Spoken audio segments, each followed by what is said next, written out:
Hey guys, welcome back to another video of Frosty Explain. This is the series What If As Was Mewtwo, and if you are new on the series, I am requesting you guys, you should check out it from the very beginning, because if you are watching it just from here, you just got the video and you are watching it from here, I'm sure you will not like that much. It's not that there is no so much complication, but the beginning has a small impact on the series which slightly change it, so many things have slightly altered, so there are many kind of differences in comparison to canon. So please watch it from the very beginning and subscribe the channel, turn on the bell icon for upcoming episodes. Without any more delay, we should begin, because we are going to the marked moon. MEWWWW. Misty gasped as she woke up from the loud unknown cry. What was that? She heard some more noises that sounded like thrashing and grew curious. She got out of her sleeping bag and opened up her tent to poke her head out in time to see Brock coming out of his. Misty, was that you? Was his worried question. Misty shook her head as she came out of her tent. They both then heard the noise coming from Ash's and Aveline's tent. They began to make their way closer, with Misty asking, "Is everything okay in there?" They both grew more worried when they didn't get an answer. Instead, they got more rustling. Brock chose to take the initiative and began to open the tent so they could see what was wrong. Aveline was panicking as she heard the two outside coming closer. Her mind immediately tried to come up with a way to protect Ash's secret. It was when she heard the zipper of the tent begin to open that she shot her hand into her nurse outfit's pocket and pulled out a Pokeball. Choosing to keep things quiet, she pressed the button to open it and released her Pokemon. Once the light began to die down, she harshly whispered, "Hypnosis." Misty and Brock poked their head into the tent in time for waves of psychic energy to hit them. Their eyelids grew heavy, and after a second, they both fell to the ground with Brock on top of Misty, both in a deep sleep. Aveline sighed in relief at the fact that Ash would remain safe. She didn't enjoy the fact that she had to do that to Misty and Brock, but she was determined to protect Ash. She was about to ask her Pokemon to help take the two back to their tent, but she was then hit in the side and heard whimpers coming from Ash. Mew. Mew. MEW Mew. She looked back to see that Ash was still thrashing around with Pikachu and Eevee, along with her Pokemon trying to hold him down. She quickly rushed to Ash and moved her hand to the back of Ash's head and gently gripped the tube attachment that was connected in between his shoulder blades and the base of his head. Once she applied some pressure there, Ash's body went limp. She was still worried as she saw him continue to whimper. She sat on her knees before she placed his head on her lap and began to pet him. "I wish I could help you, Ash, but I don't know how. What are you seeing in your nightmares? Does your mind still remember what they did to you? Did they do experiments on you when you were created?" She hated the fact that she had to say he was created, cause it made it seem like he was just an object, and it sounded so demeaning. Pikachu and Eevee had tears in their eyes as they saw their trainer and friend wincing as if he was in pain. They moved to his head before they each gave a lick on his face. Pikachu gave 2 licks to the center of his forehead as she spoke, "We're here, Ash." Eevee gave a single lick to his cheek before she snuggled into his chest. "We won't let anything happen to you." Aveline smiled at how Ash's Pokemon tried to make him feel better, but before she could say anything, someone else spoke. "Gar." Aveline looked up and smiled at her Pokemon. "Thank you for helping me, Gardevoir. I'm sorry that I let you out for this, but I didn't have much time to think of anything else." Aveline's Pokemon Gardevoir nodded as she knew her trainer was not one to do something on a whim. She looked to Ash before thinking of a way to help. She activated her powers and tried to connect their minds so he could help him calm down. She was able to do so to an extent, but she could not delve deep as she was always stopped before she could get in too deep. So the most she could do was to soothe his emotions. "Calm down, Ash, you are not alone and we will all help you." Gardevoir was one of Ash's caretakers that had grown up with him.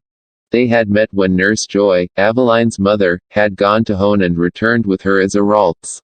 When they first met, she had immediately felt some sense of subservience towards him. It was only after they had played in the forest that she found out why. They had tired themselves out and Ash had decided to take a nap on a tree stump that was getting some sunlight. It was then she witnessed his transformation. Later on, when Nurse Joy found them, she was told the story about him. After hearing it, she had chosen to be one of his caretakers and threw herself into training. Ash was the happiest when she evolved into a Kirlia, especially since she grew taller and they could play more. He was less happy when she became a Gardevoir, but he wasn't mad because of something she did. He was mad because she had become much, much taller. He thought it was unfair how she had been able to grow up so fast while he was still small. She continued to train after that, even though she could not play with Ash as much, but as a psychic, she felt that she could help protect Ash from any dangers he might face in the future. And if he ever found out about what he is, she might be able to help him with any psychic abilities he may still have. She thought it was odd how he, a psychic type, could not use any powers. Especially since he was a clone of the most powerful psychic Pokemon to ever exist. But in her mind, she felt that he still could develop them since he was using a very small amount of it to transform subconsciously. It was thanks to these reasons that she was given to Aveline to be part of her team. She knew that her purpose was meant to protect Ash as one of the last resorts should the need arise. And she would do everything in her power to make sure the very last resort was never used. Aveline could see that Gardevoir was using her psychic powers to calm down Ash's restless mind, and this brought up another worry. We have only just started this journey. Ash, you always have the ability to bring up some kind of trouble. She thought about the journey they were on, and so far, it has started on a very dangerous note. What should I do? What's more important, Ash's safety, or his happiness?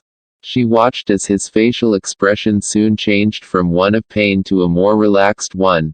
She ran her hand over his head as she thought about what she would have to do in order to continue to protect him. Once she was sure that Ash was now in a more peaceful sleep, Gardevoir lowered herself and used her psychic ability to lift him from Aveline's lap. She moved him to be in a sitting position with his tail being placed on his lap. She moved to sit right next to Aveline and leaned Ash back onto both her and her trainer's chests. They hugged him from both sides as Pikachu and Eevee hopped onto his lap and curled up together with his tail wrapped around them. Gardevoir looked to the still knocked out Misty and Brock and focused her powers on them. She closed her eyes and lifted one hand towards them before she opened her eyes once again to show they were glowing blue. After a second, Misty and Brock were teleported back into their sleeping bags. Aveline smiled at seeing her Pokemon do this before she closed her eyes to get some sleep, with Gardevoir following suit. They all promised to protect Ash from any danger and be here for him when he finds out, cause with the way things are going, he will find out. Sooner or later. And if his companions find out, they will have to deal with that too. Morning. Ash was sleeping soundly in the group huddle in his tent as the sky began to gain an orange tint. As the light of the sun began to creep over the mountains in the distance, Ash began to regain consciousness. He slowly began to wake up and notice that he was surrounded by a comfortable warmth. It almost lulled him back to sleep, but a small flicker of light that peeked through the still open tent hit his eye and he began to wake back up. He didn't know why, but he felt something nuzzle into him in an odd place. He could feel it, but it felt like it was in an area away from his body. It felt like it was in front of him, but as it nuzzled, the tickling feeling he felt ran from the front to his lower back and up his spine. That woke him up. Ah, oof. Ash slowly opened his eyes when he saw a blue light appear through his eyelids for just a brief second, but was gone when his eyes opened fully. He then saw Eevee and Pikachu rubbing their heads as if they fell off the bed. Morning, you two. You okay? Pikachu grumbled as she nodded. Yeah, just fell off what we were sleeping on when it shifted. She worded it carefully as to not completely lie, as it was true. They fell of Ash's lap when the tail that was keeping them there had disappeared. Eevee stopped rubbing her head and looked up at Ash before she brought her front paws to press on his leg. Ash, are you okay? Ash yawned and smacked his lips as he answered. Yeah, why? Because she cares about you, Ash. Ash looked to his left to come face to face with Gardevoir. It took him a few seconds before he realized he was looking at one of his friends. Gardevoir, when did you get here? He was gobsmacked at the sight of her, but he didn't get his answer from the Pokemon. Instead, he got it from a giggling voice to his right. She had been with me since I left home. Ash looked to his right to see Aveline was just as close to him as Gardevoir. Why didn't you tell me you brought her with you? Aveline gave a coy smile as she poked his nose. Because I wanted to see your reaction when I brought her out. Ash grumbled at that and was about to get up but realized that he was in the grasp of both Aveline and Gardevoir. Can I get up now? Aveline didn't answer right away. Instead, she looked into his face to see if there was anything wrong with him. She shifted her eyes to Gardevoir and saw her nod, which told her that his mind was okay and no fear was felt from him. She released him before she stood up. It was then that she realized that she had slept in her nurse attire. Hey, Ash. Aveline. Are you two awake yet? Everyone in the tent heard Brock call out. Ash decided to call out to him, yeah, we are. Hang on, we'll be out in a minute. Misty was then heard instead of Brock. Well, hurry up. Me and Brock think we should get a move on so we can get to our next destination. Okay. Ash then got up and moved to his bag to pull out a pair of pants and shirt. It was as he did this that he saw the stones he brought in Pewter City. I should send those to Mom when we get to the next city. He pulled out his clothes and began to undress while keeping his boxers on. It was as he was taking off his pajama shirt that his clothes got a blue glow and they moved on their own. He was then levitated in the air and he knew immediately who it was. Gardevoir, I can dress myself, you know. Gardevoir smiled as she used her psychic powers to move Ash's clothes on him. I know, but I don't mind doing this for you. Ash grumbled as he felt his pajamas being removed before they floated towards his bag while folding themselves. Why does she always do this for me? He gave up as the clothes he pulled out were being put on him. He was placed back on his feet with his pants and shirt now on him. I don't need you to baby me all the time. I get enough of that from Aveline and Mom. He then looked to Aveline to see that she was already dressed in her traveling clothes and packed up already. How do you do that? Aveline smiled as she pulled out a Pokeball. I have my ways. She then looked to Gardevoir ready to return her. Gardevoir nodded to Aveline before looking to Ash. See you later, Ash. She was then absorbed into her Pokeball to rest. Ash crossed his arms as he shook his head. I'm not a baby. Aveline smiled as she patted his shoulder. We know. We just care a lot about you. Eevee and Pikachu hopped up to his shoulder with Eevee wearing his hat on her head. I think I look good with this hat.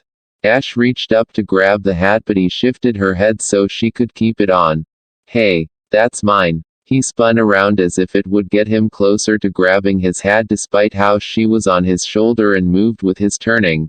Nope. I should wear it. It looks better on me. Pikachu just sat on the spinning boy's other shoulder as if nothing was going on with a thought in her head. Maybe I should get something to wear. Ribbon. A hat, scarf. Ash finally got his hat back before he left his tent to see Brock and Misty taking down theirs. Morning, guys. Brock waved at him as he packed the tent into his pack. Morning, Ash, sleep well. Ash rubbed the back of his head as he moved to pull out one of the tent's anchors. Yeah, I had a weird dream though. This caused Pikachu, Eevee, and Aveline to freeze in worry as they had thought he wouldn't remember what happened last night. Especially since he had been acting normal. Aveline, keeping her voice as normal as possible and acting as nonchalantly as she could, asked, Oh. What was it about? She gulped as she awaited his answer. Ash thought back to his dream before speaking. I dreamed that I became super small and Pikachu and Eevee were using me as a toy. The three worrying females' face faulted at that with Pikachu almost falling off Ash's shoulder but was able to stay on but dangling on his back before she pulled herself up. What kind of dream is that? She slapped him in the back of the head as she was worried that he might remember the nightmare he had or what had happened last night. Ash winced at the slap as he glared at Pikachu. Hey. It was just what I dreamed. I can't control what goes on in them. Eevee shook her head in exasperation at her trainer's odd antics. Aveline sighed in relief at the fact that he did not remember the nightmare, but she felt that she would need to keep a closer eye on him. Brock and Misty laughed at how Ash was interacting with his Pokemon as it was comedic. Later, the group were walking down a path as Brock looked at a traveler's guide. Misty smiled as they were getting closer to a specific mountain. Mount Moon. Oh, that sounds so romantic. Aveline nodded as she had to agree with her companion. I agree. The name sounds like a wonderful place to have a romantic getaway. Brock lowered his book as he spoke about what he had heard about the specific mountain. They say that back in prehistoric times, during the times where ancient Pokemon such as Kabuto and Omanit roamed the lands, a huge meteor crashed into the mountain. Ash looked to Brock in interest, especially since he had not heard this before. A meteor. Wow, it would be cool if we got to see it. Brock nodded as he agreed that it would be cool. The meteor is called the Moonstone. Aveline smiled as she brought up some info. The Moonstone is one of the evolutionary stones that have had the most controversial theories around. Brock nodded, true. With how evolutionary stones are, the Moonstone is one of the most mysterious. Misty tilted her head in confusion. Why is that? Brock continued. All evolutionary stones have been studied by researchers for some time, but the Moonstone seemed to be made of material that they think came from the actual moon. Pikachu and Eevee heard the conversation but were at the moment enjoying themselves by grooming each other. It was Pikachu's turn to be groomed as she sat on the top of Ash's backpack while Eevee stood on his shoulder behind the mouse Pokemon. Eevee ran her tongue gently through Pikachu's fur, grooming. Pikachu sighed in content at her friend's ministrations. Not even we Pokemon know about the Moonstone. We just know that it helps some of us evolve Eevee paused as she looked behind her to the back of Ash's head. I do remember that there is a group of Clefairy at the mountain that protect and worship one. Pikachu smiled as she thought the idea was a little humorous. The group heard a scream coming from up ahead and they all ran towards it to see if they could help. Eevee pouted at the sudden interruption. I didn't even get my turn. Pikachu smiled at her as she reassured Eevee that she will return the favor when they can. The group came to a stop as they saw a group of Zubat attacking a man in a lab coat. Ash had not gotten a good look at the man as the Zubat blocked his view of the man. Zubat. He pulled out his Pokédex from his pocket and pointed it at them. Zubat. These Pokemon are born without eyes. They use their acute hearing and sonic abilities to navigate to where they want to go. They also tend to avoid coming out in broad daylight. Yeah, so why are they out here? Misty got in his face as she shouted out, now's not the time to be asking questions. Help him. Ash nodded as he agreed with her. Yeah. Pikachu. Thundershock. Okay. She jumped off of Ash and sent out her electrical attack at the group of Zubat over the man. The Zubat were all shocked, with most of them flying back into the cave. Brock noticed one of the Zubat had fallen unconscious and smiled. He pulled out a Pokeball and tossed it at it before it captured the Pokemon. Pikachu landed on the ground and pounded her paw on her chest. I'm awesome. Eevee smirked at Pikachu as she spoke, modest much Pikachu. Pikachu hopped up into Ash's arms before laying in them. It's not bad to be a little prideful. Fat-headed Pikachu. I heard that. She stuck her tongue out at Eevee before closing her eyes, hoping to take a nap as Ash carried her. Ash chuckled at his Pokemon's banter and began to make his way to the man. You okay? The man immediately got to his feet and enthusiastically hugged Ash's head. Wow. You are the greatest. I'm talking super fantabulistic. I mean 2 thumbs up, way up. Ash was glad that he was able to hold his breath for an extended period of time as his face was being smothered into the man's clothes. He opened his eyes and looked down at the man's attire and his mind froze. The man was wearing a scientist outfit. His pupils shrunk to small dots at this. Pikachu was being crushed in between the two as the man was over-hugging her and her trainer.